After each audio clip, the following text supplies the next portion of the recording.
Good morning, ladies and gentlemen, colleagues and friends. It's a great honor to be back in my home country. Before we delve into the heart of today's talk, I want to take a moment to express my heartfelt thanks to the organizers of the 8th International Conference of Africa, ELTA, Mrs. Amira Salama and Dr. Rami Shabara. Your dedication and hard work have made this gathering possible, creating a platform for us to share and expand our knowledge. Thank you for your meticulous planning and unwavering commitment to fostering academic growth.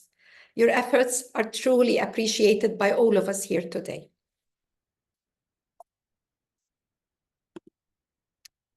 As we gather here, united by our shared passion for knowledge and innovation, we have a unique opportunity to delve into English language teaching trends and prospects. ELT has witnessed significant transformation over the years, driven by advancements in technology, changes in pedagogical approaches, and shifts in global communication patterns. Three key trends have emerged and continues to be the focus of the ELT industry. These are technology-driven innovations, promoting and fostering equality, diversity, and inclusion in learning and assessment content, and the third is the reinforcement of learner empowerment. The rise of digital technology, the attitudinal shift towards online teaching and learning, as well as the plethora of platforms offering flexibility, accessibility, and personalized learning experience have influenced and reshaped the teacher's role. In this part of the talk, I will highlight the change that took place in the role of the teacher and the teacher educator. Let's begin with the latest headlines for digital adoption and use around the world. Data from the United Nations World Population Prospects shows that there are now approximately 8 billion people living on Earth. The number of unique mobile users sits at 5.6 billion at the start of 2024, which is equivalent to nearly 70% of the world's total population. More than 66% of all the people on Earth now use the internet, with the latest data putting the global user total at 5.3 billion. As a matter of fact, internet users have grown by 1.8% over the past 12 months. I'm not even talking about during COVID. Kepios analysis shows that active social media user identities have passed the 5 billion mark, with the latest user figure equivalent to 62.3% of the world's population. Impressive, isn't it? Also, the world spends a huge amount of time using social media, with the latest research from GWI revealing that the typical social media user now spends 2 hours and 23 minutes per day using social media. If you look at the African countries in the chart, you will notice that 16% of the population in Nigeria uses social media, 21% of the population in Ghana, 23% of the Kenyan population.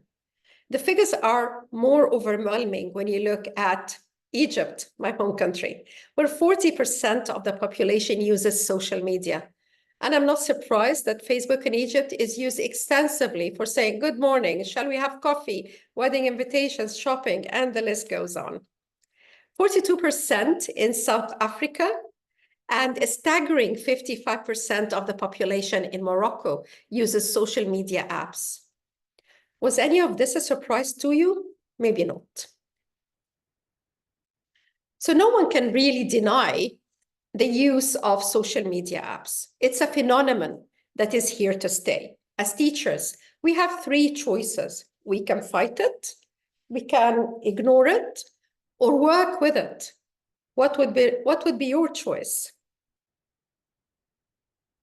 TikTok, the leading social media app, is an ideal platform for effective and engaging learning experience, as it allows users to be creative and use their imagination to create unique and meaningful content for a variety of subjects and topics.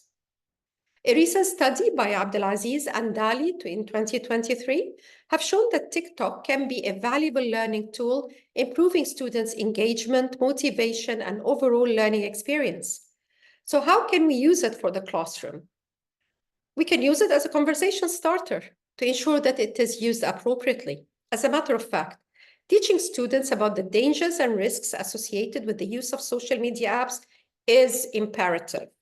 Opening the door to discussions around media literacy, the current TikTok privacy debate can also lead to classroom conversations around cybersecurity, online safety, and the importance of good digital hygiene. We can use it also as a lesson starter or for a summary at the end of a lesson to search for a video about the lesson topic or to create a video about the lesson topic or to write a comment on a video. I'm hoping that this talk would be interactive, so I would like you to please log on to www.menti.com on your phones and use the code on the screen. It is 844941110. I'll repeat, it is 844941110. You will see the first discussion point. How do you use social media apps in your classroom?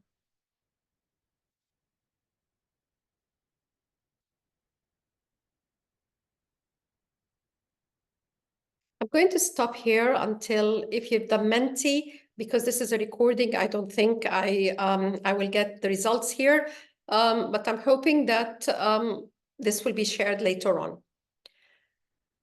Now, moving on. Some of the key developments which have significantly transformed the landscape of language education include language learning apps and software. Tools like Duolingo, Rosetta Stone, and Babbel made language learning more accessible and engaging through gamification. They provide structured lessons, practice exercises, and instant feedback. 2, virtual augmented reality technologies create impressive learning environments where students can practice English in realistic contexts. Platforms like Mondly VR allow learners to engage in simulated conversations and explore virtual worlds, enhancing their speaking and listening skills. AI-powered applications such as chatbots and virtual assistants offer personalized learning experiences. Tools like Google's AI Tutor and Replica provide real-time conversation practice and adaptive learning path based on individual progress and needs. Generative AI like ChatGPT is used for content creation, and why not? It is based on an impressive 570 gigabyte of data, representing 300 billion words, the equivalent of over 1.3 million books. Yes, that's right. It's over 1.3 million books. As educators, we are really still figuring it out and don't know what's going to happen other than that. It's a lot in the future, especially when ChatGPT-4 got 85% right answers on a bar exam.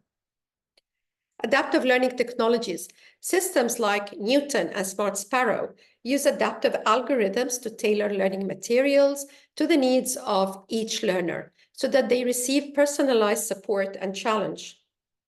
And what would we have done during the pandemic without online collaboration and communication? Tools such as Zoom, Microsoft Teams, and Google Classroom.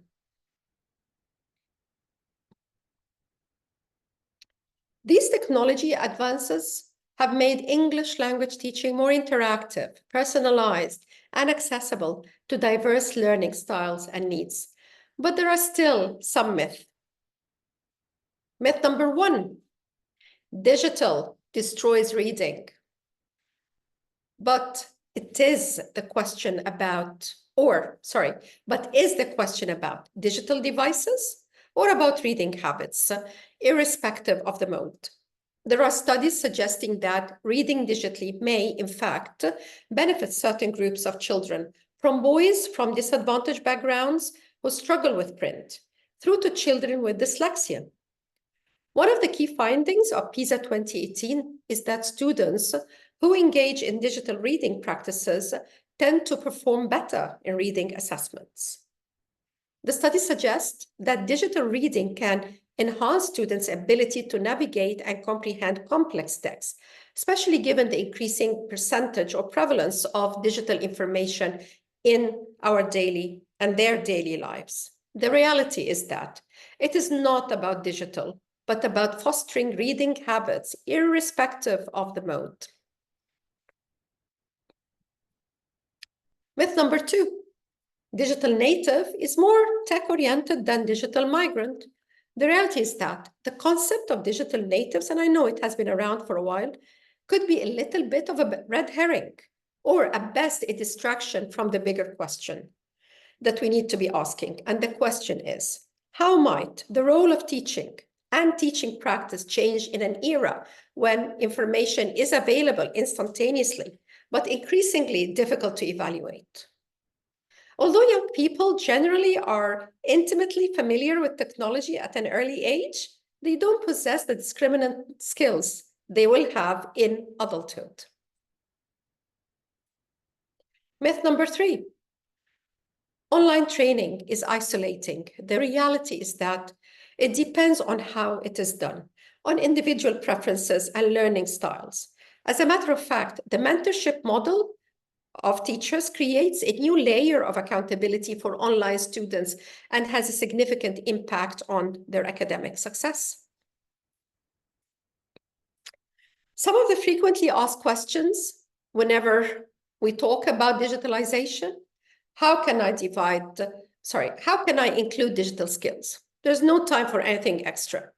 My response would be, focus on tech that brings value, saves time, meets lesson aims, and is reusable. The next question is one that we have seen and we have been hearing a lot about, and it is not only about the teaching profession. Will teachers be replaced by robots? If we look at the impact of the pandemic, we will note that it expanded and changed teachers' responsibilities. It highlighted the resilience, and adaptability. It created a better partnership between teachers and parents.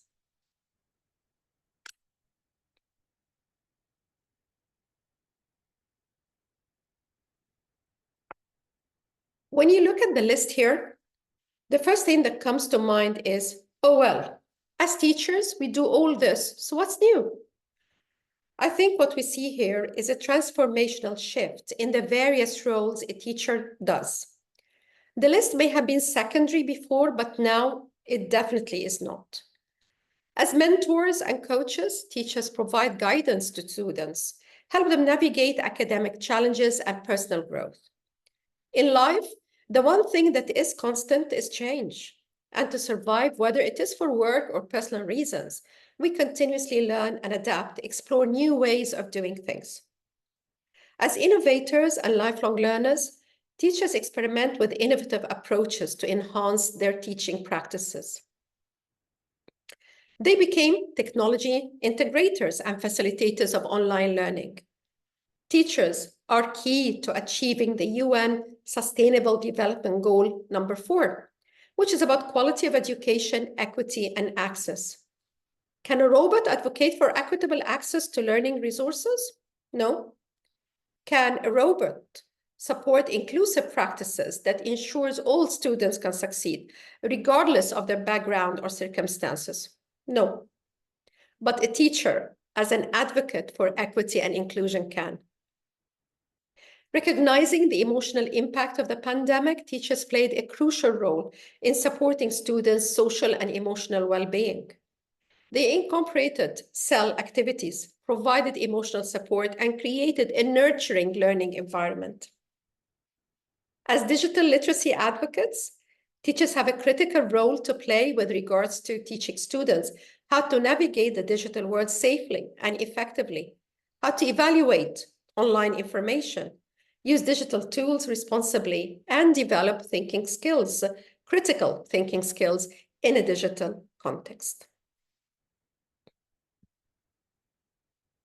Time for another Menti, and this time the discussion is about which one of these roles is most important to you. Let's find out.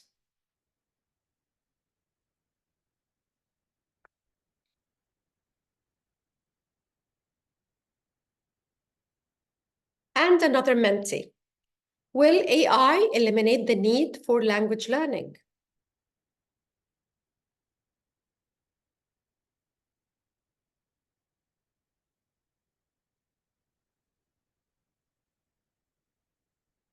A classic case to consider is Google Translate. It was launched in 2006 and has been at its peak in the last 5 years, especially with the 6 UN languages. But has it eradicated the need for translators? No. Professional translators take care to ensure that the message resonates with a foreign audience as the original author intended it to. Machines still lack the ability to do this. A machine doesn't have a sense of humor or the ability to choose the perfect words for a target audience. In one of his LinkedIn posts, Severn Hacker, CTO and co-founder of Duolingo, mentioned that there are more people studying Irish or Gaelic on Duolingo than there are Irish speakers in Ireland. Anything that is so deeply human, like the desire to learn as a way to connect with your history, cannot be replaced by AI. Learning a language is not just a way to communicate, but a gateway to a different culture, way of thinking. It's about more than words. It's about understanding, empathy, and connection. In my mind, AI has a long way to go to eliminate the need for language learning. The second trend is embracing equality, diversity, and inclusivity in the classroom. It's closely related to the UN SDG 4 on quality education. The publishing and assessment fields have started to recognize the importance of promoting diverse voices and perspectives in language learning and assessment content. Consequently, the shift in teachers' knowledge and practice of EDI cannot be underestimated. In this part of my talk, I will discuss strategies to promote EDI at school and classroom levels. What is EDI? E stands for equity, fairness and justice in treatment, access and opportunity. D is for diversity, the presence of differences in race, gender, age, disability, and more. And I is for inclusion, creating environments where everyone feels valued, respected, and has equal access to opportunities. Why does EDI matter? Because it promotes fairness and reduces discrimination, enhances creativity and innovation through diverse perspectives, reflects ethical and social responsibility, encourages diverse curricula that reflect various cultures and perspectives, supports students from all backgrounds to succeed, creates safe and welcoming environments for learning and growth, and above all, prepares students for global citizenship. Promoting equity, diversity, and inclusion, or EDI, in the classroom is essential for creating an environment where all students feel valued and supported. Here are some strategies teachers can use and are using. I believe that implementing equitable teaching practices can be done via tailoring our teaching methods to accommodate different learning styles and needs, providing multiple ways for students to demonstrate their understanding and skills, and offering extra help and resources for students who need it, so that we ensure all students have the opportunity to succeed. The second strategy is incorporating diverse materials and perspectives in our classrooms. As content curators and creators, we are able to include texts, examples, and case studies from a variety of cultures and perspectives. We can help students from diverse backgrounds showcase their achievements and contributions, no matter how big or small they are. Through our networks, communities, and partnerships with parents, we can bring in guest speakers and resources from diverse backgrounds. The third strategy is creating an inclusive classroom environment through establishing clear guidelines for respectful behavior and addressing any instances of discrimination or bias promptly. The key here is promptly. Don't let things fester. It's also important to recognize and celebrate various cultural backgrounds, holidays, and traditions. Sometimes we may have unconscious bias, and it is essential that we avoid assumptions about students' backgrounds and experiences. Of course, we would be using language that respects all identities and experiences. Strategy number 4, is encouraging student voice and participation through creating a safe space for students to share their thoughts and experiences. Of course, a safe space isn't easy to create. Trust is key. And when you use the phrase, what happens in Rome stays in Rome, we should really mean it. Encouraging students to contribute to class discussions and decision-making processes goes a long way towards engaging students, using diverse groupings to foster collaboration and understanding among students from different backgrounds as well. Diverse is not just about race, culture, religion, ability, or socioeconomic status. It is also about cognitive diversity. Strategy number 5 is educating yourself and your students. Stay informed about EDI issues and integrate this knowledge into your teaching. Incorporate lessons on social justice, equity, and inclusion into your teaching content. Demonstrate inclusive behavior in your interactions with students and, of course, with colleagues. The last strategy is about reflection and adaptation.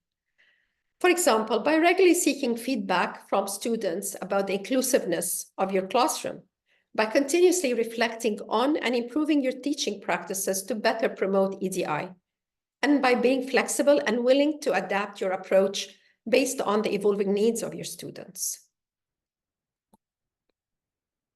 Time for another Menti. I'm bringing a discussion point closer to home. Which of the EDI strategies is currently in place in your context?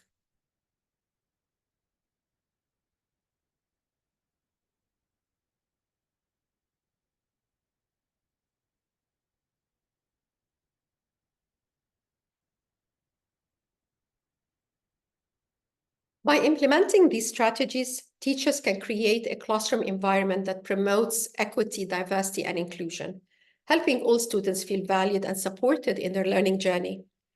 Setting and implementing strategies is one thing, ensuring they work is another. This is where monitoring and evaluation comes in. The starting point is setting clear EDI goals and objectives.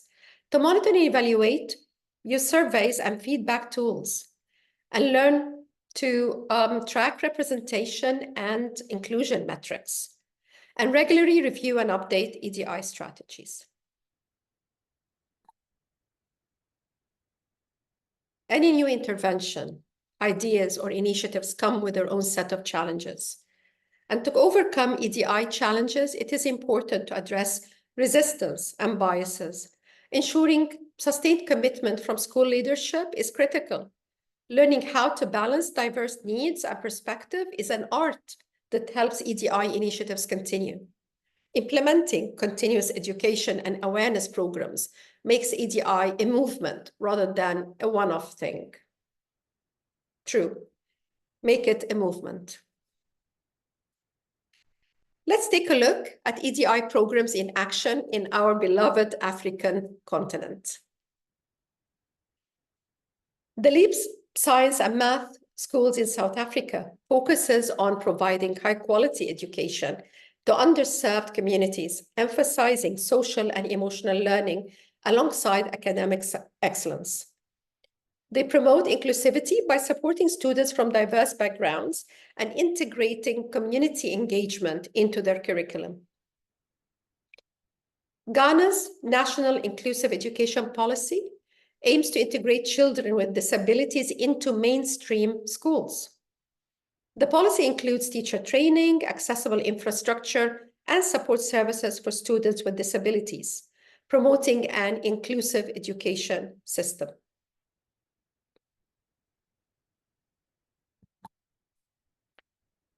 Let Us Speak Out clubs in Tanzania, TUSAME, aim to empower girls by providing a platform for them to voice their concerns and discuss issues affecting their education and well-being.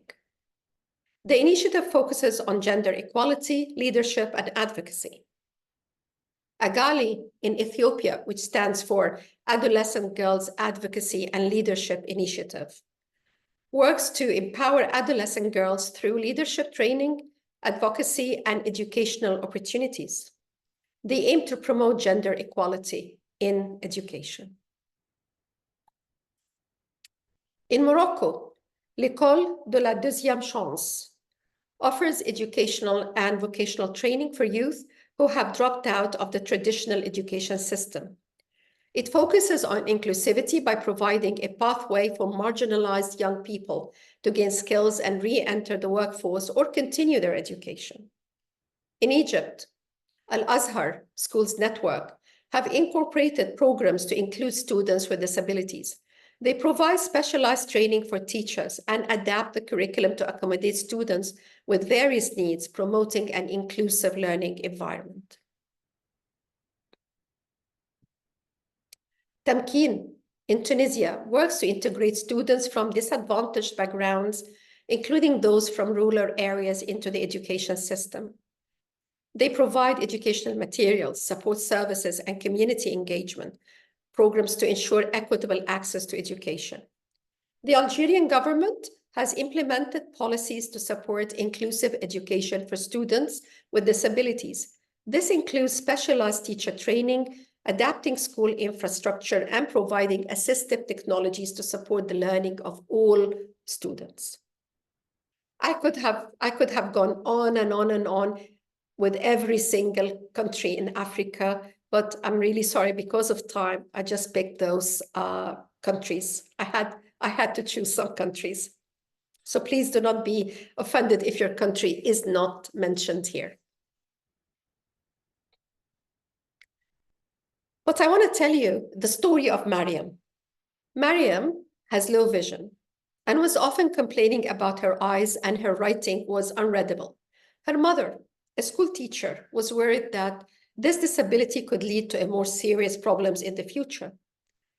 In 2020, Mariam, who was 9 years old then, got enrolled in an inclusive education pilot school. She was among 144 children whose eyes were screened at school and received glasses. Her mother saw rapid improvements in her daughter's progress. Mariam is now one of the top 5 pupils in her class. She has dreams of a future career in the media and says, "I want to continue studying to become a journalist." Mariam's mother is now an advocate for inclusive education. In an interview with US8, she says, "Many parents in Mali still think that disabled children cannot go to school. I'm working to change this. As a member of parent and teachers associations, I inform and raise awareness among parents so that they send their children to school despite their disabilities. All children have the right to a good education." This story is not really about Mariam, but about an engaged parent, a proactive community member. Mariam's full story is on USAID website. I invite you to look it up. The third trend is the reinforcement of learner empowerment. Let's explore how teachers and educators can measure learner empowerment. Freemer et al. Stated that empowerment is the process of creating intrinsic task motivation by providing an environment and tasks which increase one's feeling of self-efficacy and energy. It is easy to say we have empowered our learners, but how do you measure? Let's do another Menti.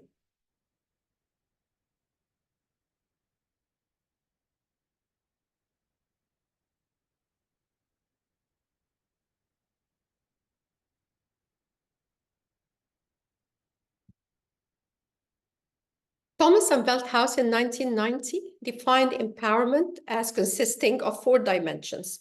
Meaningfulness considers the value of a task in relation to one's own beliefs, ideals, and standards. If the work is not meaningful now or not deemed to be useful later, students will not be motivated to generate high-quality work. They may do it just to appease the teacher or their parent. So consider meaningfulness in your content creation. Competence means that the person feels qualified and capable to perform the necessary activities to achieve the goal. The feelings of empowerment are lessened when individuals lack self-confidence in their skills and feel intimidated by the task. So as teachers, what we need to do here is, of course, boost the confidence of the students. But this is also, again, where personalization and really understanding the level of the students and giving them reading books that are at their level. So I would encourage you to actually look at one of Mathematrics' work, which is on the Lexile framework of reading, where it's a conjoint measure that puts together the student's reading ability and the textual complexity or difficulty on one measurement scale, and it comes up with a number. That number you can take and say, right, okay, so Hanan has a score of 600 Lexile measure, and I can give Hanan a book that is around 600 or 700 or 500. For teachers, if you look it up, I mean, this is actually free. You can also put in a text, and the text can give you a difficulty level of the passage that you put it in. The third dimension is impact, which means the accomplishment of a task is perceived to make a difference in the scheme of things. The more impact individuals believe they have, the more internal motivation they should feel. Choice refers to the degree to which persons self-determine their task goals or methods for accomplishing them. This model predicts that greater choice contribute to feelings of increased empowerment.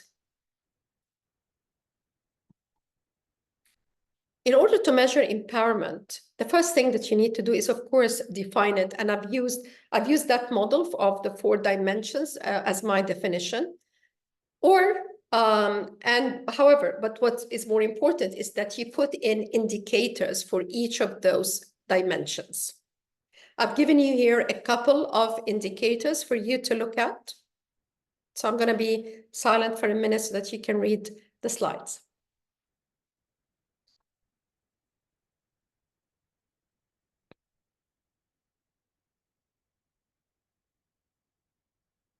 The indicators, by the way, come from Schultz and Schulman's 1993 empowerment scale, but you can build your own and make it relevant to your context. And of course, there are also empowerment frameworks that you can just lift and shift and use as well. But for me, it's about context, and context matters.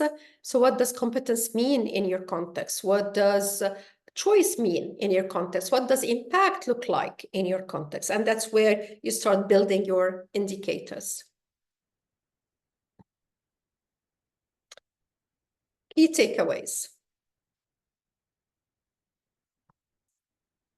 Technological advances have made ELT more interactive, personalized, accessible, inclusive, diverse, and equitable.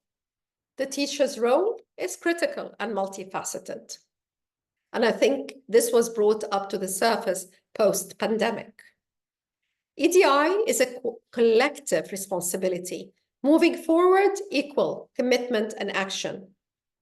Learner empowerment, look at measurement frameworks and define it, then measure it via indicators. And I want to leave you with a story here. When you look at this picture, what do you see?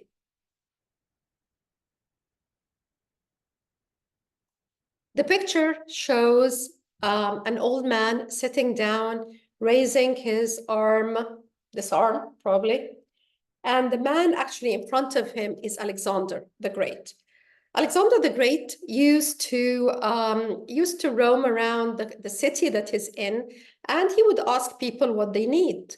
So when he met this man by the beach, sitting, sunning himself, and Alexander was actually standing in front of the man, so the man could not feel the heat of the sun on his face. And Alexander asked this man, who is Dionysius, a Greek philosopher, a very controversial Greek philosopher.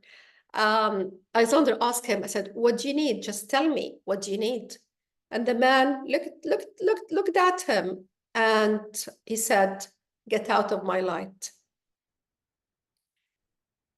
The moral of the story is, I did talk a lot about social media apps and about whether it's TikTok and something else. Get out of my light is about distraction and about digital distraction. It's a balance. And it's a difficult balance, but a balance that we as teachers and as parents need to ensure that our kids have it. I've given you some references here that you can look up, and it's references that I've mentioned during the presentation. I hope you have enjoyed this talk.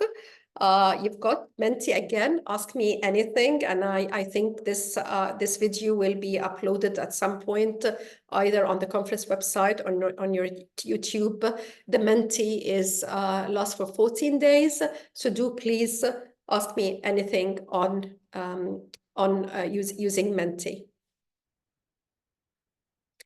Thank you very much for bearing with me and not being digitally distracted. And I hope you found it quite useful for you. Thank you, guys.